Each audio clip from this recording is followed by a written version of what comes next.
Hi friends, మనకి కొంతమందికి gas ఎంత ఉందో గ్యాస్ స్తంభంలో తెలుసుకోవడం ఎలా అది ఈజీగా చూద్దాం రండి. ఎందుకంటే కొంతమందికి ఒక్కొక్కరికి ఒక్కొక్క సిలిండర్ ఉంటుంది, డబుల్ సిలిండర్ ఉంటుంది కాబట్టి అయిపోయినప్పుడు ఎలా ఇబ్బంది పడకుండా ఇలా మీరు ఈజీగా చూసుకోవచ్చు అనమాట.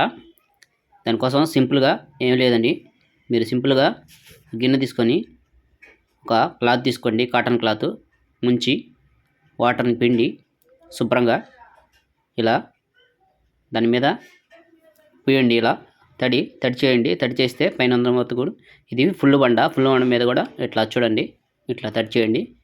చేసిన తర్వాత ఎండలో చూడండి ఈజీగా. ఇదేమో మామూలు కొద్దిగా ఉన్న గ్యాస్ సిలిండరు. ఇదైతే చూడండి ఇక్కడ తడి ఎంతవరకు ఆరిపోతుందో అంతవరకు మీకు గ్యాస్ చూడండి, ఇది ఆరిపోయింది. ఎక్కడ దాకా ఉందో చూడండి, ఫుల్ బండ అక్కడ దాకా ఉంది, ఆరిపోయింది తడి.